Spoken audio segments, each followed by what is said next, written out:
नमस्कार भारत, मैं हूं एडवोकेट अनीता वर्मा और आज हम बात करेंगे आईपीसी के सेक्शन 498A की, जिसको हमारे संविधान ने 1983 में इंट्रोड्यूस किया था मैरिड वुमेन्स को सेफ्टी और प्रोटेक्शन प्रोवाइड करने के लिए।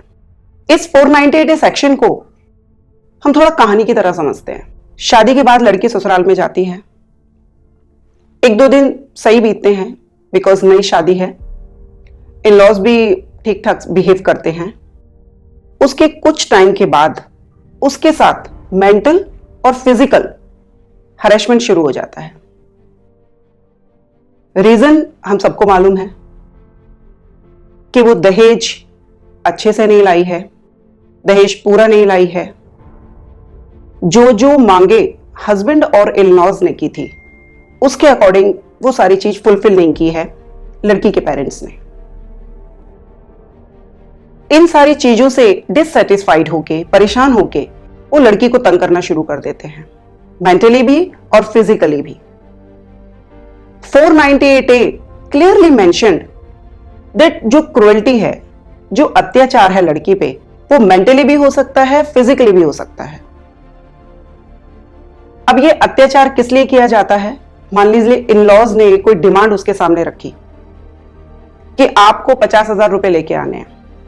शादी हो गई, ये शादी के बाद की डिमांड्स मैं आपको बता रही हूं। शादी से जो पहले डिमांड्स होती हैं वो भी इसमें आ जाती हैं।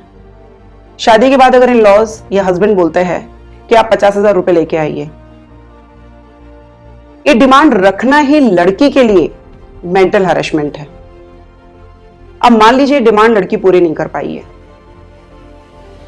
तो जाहिर सी बात है कि इन-लॉज बहुत ज्यादा उसमें गुस्से में आ जाएंगे, मिसबिहेव करना शुरू करेंगे, मारपीट शुरू करेंगे। तो जब ये सारी चीजें होती हैं सीक्वेंस में, तो ये 498A के सेक्शन को अट्रैक्ट करती हैं।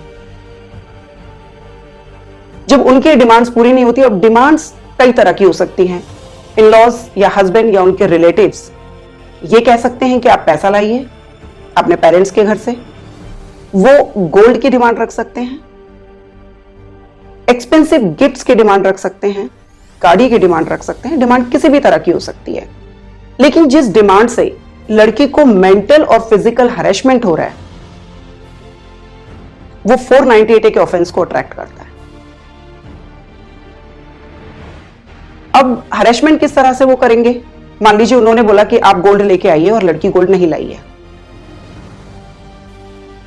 उसको वो मारपीट शुरू कर सकते हैं, गालियां दे सकते हैं, उसके बीमार पड़ने पर उसको डॉक्टर के पास नहीं ले जा रहे हैं, खाना प्रॉपर नहीं दे रहे हैं, फैमिली से बात नहीं करने दे रहे हैं। ये सब 498A में ही कवर होता है।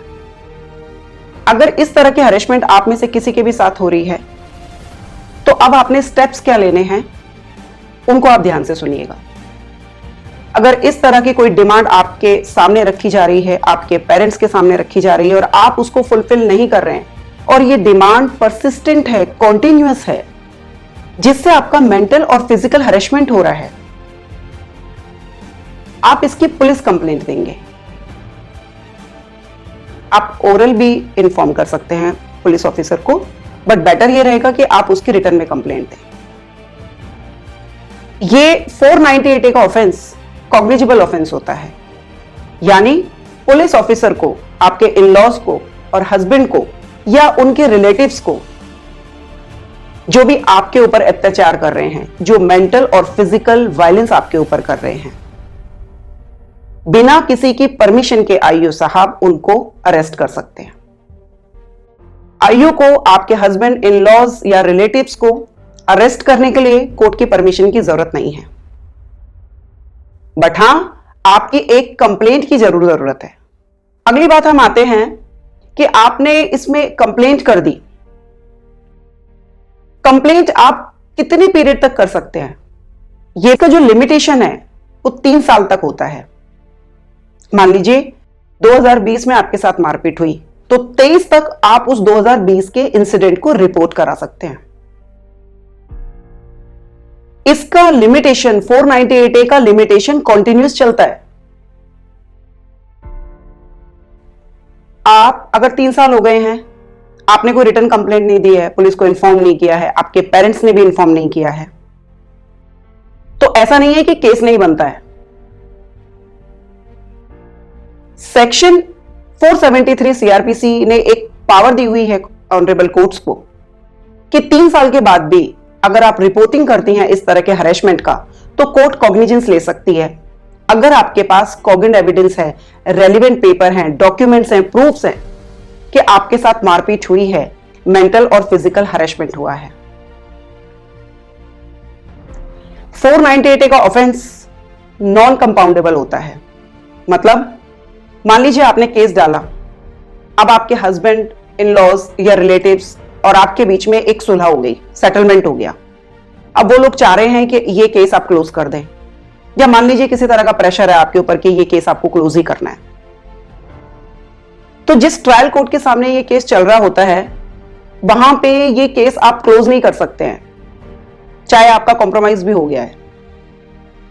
इस केस को क्लोज करने के लिए सेक्शन 498A में जो भी एफआईआर आपके इन-लॉज और हस्बैंड या उनके रिलेटिव्स के ऊपर हुई है, उसकी क्वेश्चन के लिए आपको सेक्शन 482 सीआरपीसी के तहत हाई कोर्ट के सामने अर्जी डालनी पड़ेगी विद एफिडेविट कि आप लोगों ने ये मैटर पीसफुली कॉम्प्रोमाइज कर लिया है। उस केस में भी कोर्ट आपसे क्वेश्चन कर सकती है कि आप किसी प्रेशर में तो नहीं है, कि आप इस केस को प्रेशर में क्लोज करना चाह रही हैं, तो उसका भी जवाब आपको इमीडिएट देना होगा हाई कोर्ट के सामने। अब इस कंप्लेंट को कौन कौन दाखिल कर सकता है? सबसे पहले तो it is very important, even I would say, मान लीजिए लड़की कंप्लेंट नहीं दे पाती है तो उसके पेरेंट्स दे सकते हैं, उसके रिलेटिव्स भी दे सकते हैं। अब हमारे सामने एक ये भी क्वेश्चन आता है कि क्या सेकंड वाइफ भी 498A का केस करा सकती है हस्बैंड पे? बिल्कुल करा सकती है। दूसरा क्वेश्चन आता है कि अगर लिव इन पार्टनर है, वाइफ भी है और हस्बैंड के साथ कोई लिव इन पार्टनर भी रह रही है, तो क्या लिव इन पार्टनर 498A में केस करा सकती है? बिल्कुल नहीं करा सकती है, क्योंकि 498A का जो प्रोविजन है, ये जो रेमेडी दी हुई है, वो मैरिड वुमेन्स की प्रोटेक्शन और सेफ्टी के लिए दी हुई है। तो आप में से किसी के भी साथ अगर इस तरह की प्रॉब्लम हो रही है, मेंटल और फिजिकल अत्याचार हो रहा है डॉरी के लिए, अनलॉफुल डिमांड को पूरा करने के लिए, तो आप इस मैटर को अपने तक ना रखें, उसको पुलिस रिपोर्ट में बदलें, पुलिस को इंफॉर्मेशन दें।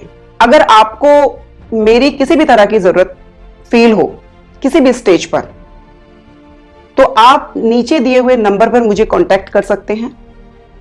मेरी लीगल टीम आपको इमीडिएटली कांटेक्ट करेगी और आपकी हेल्प करेगी।